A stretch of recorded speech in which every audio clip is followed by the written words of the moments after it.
Market లో invest చేసి మీ డబ్బులు డబుల్ చేసుకోవాలనుకుంటున్నారా? సుందరరామిరెడ్డి గారి లైవ్ సెమినార్ కి అటెండ్ అవ్వండి.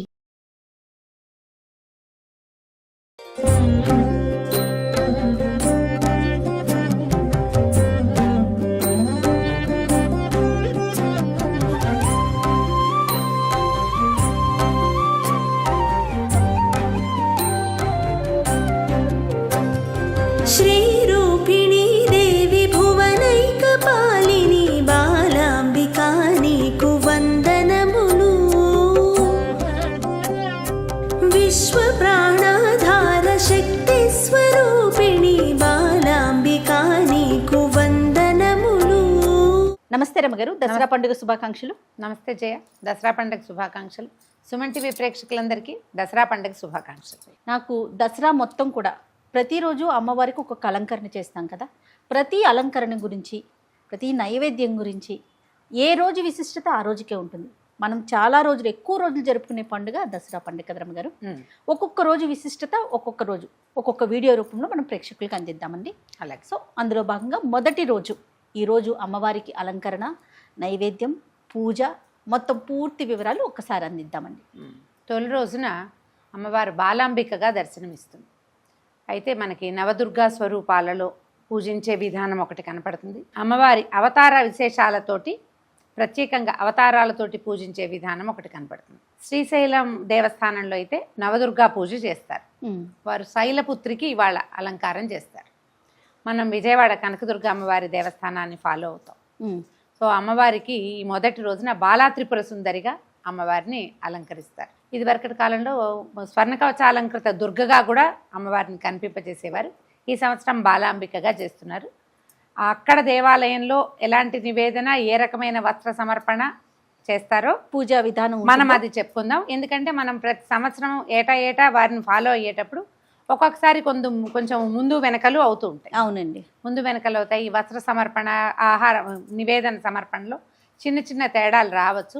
దాని గురించి ఆలోచించద్దు. ప్రధానమైనది ఏంటంటే మనం ఏది ఫాలో అవుతున్నామో, ఎవరిని అనుసరిస్తున్నామో వారు ఎట్లా చేస్తే మనం ఇంకా అట్లాగే చేసుకోవచ్చు తప్పకుండా. అయితే ఈ బాలాంబికగా చెప్పబడే అమ్మవారు ఎప్పుడు నిత్యము 9 సంవత్సరాల వయసున్న కన్యక్కగానే దర్శనమిస్తుంది. మనకి లలితా సహస్రనామంలో ప్రత్యేకంగా అమ్మవారికి పేరుంది. ఆమె యుద్ధం చేసి కొంతమందిని సంహరించిందట. ఈ 9 ఏళ్ల వయసు బాలిక కొంతమంది రాక్షసుల్ని సంహరించింది. అప్పుడు ఈ అమ్మవారు సంతోషించింది. బాలా విక్రమనందిత అంటారు. ఆ అమ్మాయి, ఆ పాప చేసినటువంటి యుద్ధాన్ని చూసి అమ్మవారి పెద్ద తల్లి, అమ్మవారి పెద్ద అమ్మవారు చాలా సంతోషించింది అనమాట. ఇప్పుడు అమ్మవారు ఆమె కదా ఈ స్వరూపంలో ఎందుకుందంటే, మనకి యుద్ధం జరిగినప్పుడు అమ్మవారు తన తాలూకు అన్ని శక్తుల స్వరూపాలతోటి విడివిడిగా దర్శనమిచ్చిందని చెప్తారు. ఆ వేరుగా ఇచ్చిన దర్శనాలలో బాలాంబిక దర్శనం ప్రధానమైనది. అయితే ఈ బాలాంబిక, బాలా మంత్రం చాలా విశేషమైన మంత్రంగా చెప్తారు. ఒక 9 ఏళ్ల బాలిక చక్కగా ఒక జడ ముందుకు వేసుకుని లంగా జాకెట్టు లాగా, అంటే ఒక పరికిని ఉపరి వస్త్రం, చీర కట్టుకున్నట్టుగా కనపడదు స్వరూపం. 9 ఏళ్ల బాలిక ఎలాంటి వస్త్రధారణలో ఉంటుందో అంతే, అదే వస్త్రధారణ. అంతే. అట్లా చక్కగా పద్మాసనంలో కూర్చుని పుస్తకము, తర్వాత అక్షమాల అవి ధరించి 4 చేతులతోటి, ఒకటి వరముద్ర అంటే ఇట్లా అభయం ఇస్తున్నట్టు, లేదా అప్పుడప్పుడు ఇలా కూడా కనపడుతుంది, వరాలు ఇస్తున్నట్టు అభయం ఇస్తున్నట్టు ఒకటి. తర్వాత ఒక పువ్వు పట్టుకుంటూ, చిన్నపిల్ల కదా, అవునవును, ఒక పువ్వు పట్టుకుని హేళగా, ఆయుధాలు లేవు ఆమెకి, ఆభరణాలు తప్ప, ఆయుధం లేని ఒక ప్రత్యేకమైన స్వరూపంలో కనిపిస్తుంది. అయితే ఈ అమ్మవారి ఆరాధనతోటి మనకి విశేషంగా జ్ఞానం కలుగుతుందని చెప్తారు. ఎవరికైతే విద్య కావాలో, అంటే సాధారణంగా మనం ఉద్యోగాలు వచ్చే విద్య కాదు, అధ్యాత్మ విద్య, మనం అమ్మని గురించి తెలుసుకోవాలంటే మొదట ఆశ్రయించవలసిన శక్తి బాలాంబికే. అయితే ఈ బాలా స్వరూపాన్ని మనకి విజయవాడలో అమ్మవారిని చేసినప్పుడు ఆరెంజ్ కలర్, అంటే ఇప్పుడు మనం ధరించినటువంటి కాషాయ వస్త్రధారణ చేయిస్తారు. ఆరెంజ్ కలర్ వస్త్రాన్ని సమర్పించవచ్చు. మీరు ఏ ముత్తైదుకైనా తాంబూలం ఇచ్చేటప్పుడు ఈ మొదటి రోజున అన్ని నారింజ రంగు, ఆరెంజ్ అంటే నారింజ రంగు కదా, కాషాయ వర్ణం అని కూడా చెప్పుకోవచ్చు. ఇందులో 2-3 అటు ఇటు లైటర్ డార్కర్ షేడ్స్, కొన్ని ముదురు రంగులు, కొన్ని లేత రంగుల్లోటి ఈ రంగులున్న వస్త్రాన్ని సమర్పించవచ్చు. ఈ రంగు గాజులనే మనం అమ్మవారికి సమర్పించాలి. తర్వాత ఎవరికైనా ముత్తైదువులకి ఇచ్చేటప్పుడు చేయొచ్చు. అయితే మనకి ఇందులో కుమారి పూజ ఒక విశేషంగా కనపడుతుంది దసరాల్లో. ఈ తొలి రోజున రోజుకు ఒక్కొక్క వయసున్న పిల్లల్ని అర్చన చేసే విధానం కూడా కనిపిస్తుంది. ఈ మొదటి రోజున 2 సంవత్సరాలు నిండిన బాలిని కుమారి అంటారు. 2 ఏళ్ళు నిండితే పాపాయి చాలు. ఆ 2 ఏళ్ళు నిండిన ఒక పాపకి చక్కగా పాదాలకు పసుపు రాసి పారాయణ పెట్టి ఆమెకు కాబొట్టు కాటిక అలంకారం చేసి తల్లో పువ్వులు అలంకరించి ఆమెకు నచ్చినటువంటి ఆహార పదార్థాన్ని మనం తినిపించితే కుమారి పూజ చక్కగా సుసంపన్నంగా అవుతుందన్నమాట. ఎందుకు చేస్తారు అమ్మగారు కుమారి పూజని? ఇప్పుడు అమ్మవారిని ఏంటంటే మనకి నవదుర్గలు ఈ 9 రోజులు మనం దుర్గా స్వరూపాల్లో రోజు ఒక కుమారిని ఒక బాలికని అర్చించవచ్చు. ఇది మామూలుగా దసరాల్లోనే ఇది ఒక ప్రత్యేకమైన విధానం. మనకి సంవత్సరం మొత్తంలో ఇంకా 3 నవరాత్రులు వస్తాయా? అవును. ఏ నవరాత్రుల్లోనూ ఈ రకమైన కుమారి పూజ లేదు.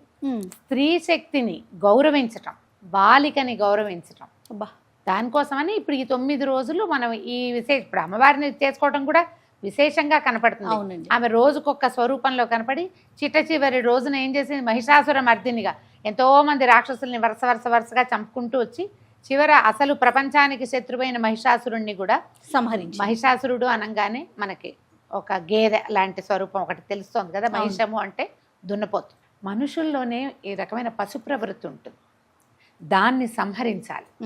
ఆ పశు ప్రవృత్తిని సంహరించడమే మహిషాసుర మర్దిని అవతారం యొక్క విశేషం. మరి ఇన్ని రోజులు ఈమె స్త్రీ స్వరూపంలోనే దర్శనమిచ్చింది వీళ్ళందరికీ, ప్రపంచానికి.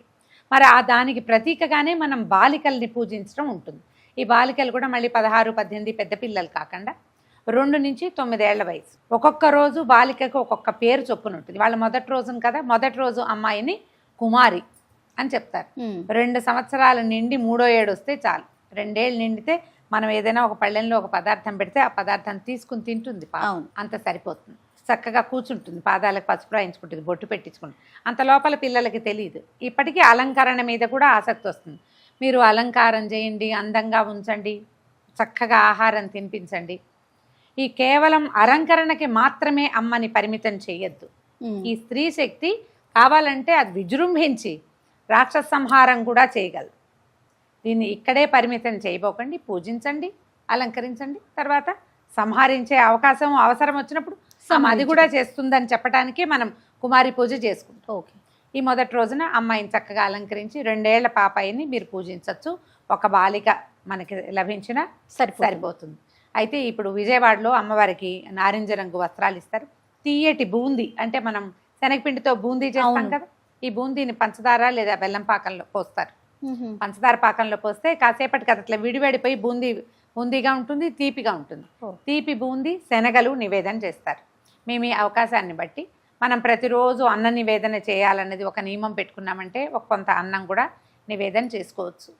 శనగలైనా నివేదన చేయొచ్చు. తీయని బూందీ మీకు చేత వస్తే అది కూడా చేసి కొద్దిగా అంత పిండిని మనం బూందీ పట్టి కొట్టినా ఆ కాస్త బూందీని పంచదార పాకంలో పోస్తే 10 నిమిషాల్లో ఆరిపోతుంది. చక్కగా అది నివేదన చేసుకోవచ్చు. తీపి బూందీ పంచవచ్చు, శనగలు పంచిపెట్టుకోవచ్చు. మీ అవకాశాన్ని బట్టి ఎలాగైనా చేయొచ్చు. అయితే మనకి శ్రీశైలంలో మాత్రం అమ్మవారికి కదంబ సాదాన్ని నివేదన చేస్తారు, శైలపుత్రికి. ఇతరులు మనం పాయసం పెట్టుకోవచ్చు, పులగం పెట్టుకోవచ్చు, మనమైన అవకాశాన్ని బట్టి ఏదైనా చేసుకోవచ్చు.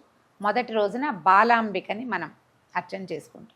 మనం ఈ బాలాంబికే మనకి ఇళ్లల్లో కొంతమందికి ఇంటి దేవతలు ఉంటారా, ప్రాంతాల వారిగా గ్రామ దేవతలు ఉంటారు. బాలమ్మ అనే దేవత ఉందా? అవునండి, ఈమె ఆవిడే. బాలాంబికే బాలా త్రిపుర సుందరిగా స్వరూపంలో కనపడుతుంది. బాలమ్మగాను మన ఇంటి దేవతగా గ్రామ దేవతగా కూడా దర్శనమిస్తుంది. జ్ఞానప్రదాయినిగా కనపడుతుంది అమ్మవారు. ఈ రోజున ఇలాంటి అర్చన చేసుకుని మర్నాటికి మళ్ళీ ఇంకో రకమైన అర్చనతోటి మనం స్వరూపం మార్చుకోగలిగితే. ఇంట్లో చేసుకునేటప్పుడు కూడా ఇదే పూజా విధానాన్ని పాటించాలి. ఇప్పుడు మనకి బాలాంబికకి స్తోత్రం కనిపిస్తుంది, స్తోత్ర నిధి లాంటి యాప్లు ఉన్నాయి, మనకు అవకాశం ఉంది కదా. అష్టోత్తరం కనిపిస్తుంది బాలకి, బాల అష్టోత్తరం చక్కగా చదువుకోవటము, పువ్వులు సమర్పించుకోవటము. ఏ పువ్వులతోటైనా అర్చన చేసుకోవచ్చమ్మా. వాసన వచ్చే పువ్వులు అయితే మంచిది. చేమంతులు, ఇప్పుడు సన్నజాజులు అవి వస్తాయి. చక్కగా కుంకుమార్చన చేసుకోవచ్చు. ఇలా కూడా మనం అంత పెద్ద అర్చన చెయ్యము, మన ఇంట్లో మనమే పూజ చేసుకున్నాం. ఒక చిటికెడు కుంకం పట్టుకోండి. నేను పట్టుకున్న ముద్ర కనపడుతుంది కదా, ఈ కుంకం పట్టుకోవటము, ఈ వేలు వదిలిపెట్టి ఇలా పట్టుకోవటము. ఈ అష్టోత్తరం ఏముందో అది మొత్తం చదువుకోవటం. అమ్మవారికి ఈ చిటికెడు కుంకుమ సమర్పిస్తే మీరు పెట్టిన అన్న నివేదన ఈ కుంకుమార్చనకి చక్కగా సరిపోతుంది. పూజ చేసుకోవటం, చక్కగా మంగళహారతులు ఇవ్వటం అమ్మవారికి. మన ఇంటికి ఎవరైనా ముత్తైదు వస్తే ఎవ్వరు వచ్చినా ఆడపిల్లలు ఈ 2 ఏళ్ల పిల్లకే పెడతామని 5-6 ఏళ్ల పాప వస్తే ఆమెకు వదిలేయిపోకండి. ఓ ఎవరికైనా చక్కగా బొట్టు పసుపు ఇచ్చి ఏదో ఒక కలిగినంత తాంబూలం ఇచ్చి ఈ 9 రోజులు ఈ ప్రకృతి శక్తి అమ్మవారు ఈ బాగా విశదంగా మనకి దీంట్లో ఉంటుంది, వాతావరణంలో ఉంటుంది. అమ్మవారి యొక్క సుప్రసన్నత ఉంటుంది. కాబట్టి ఎవరికి ఇచ్చినా అమ్మకి ఇచ్చినట్టే భావించి పూజ చేసుకోండి. రైట్ అమ్మగారు, నమస్తే. నమస్తే జయ.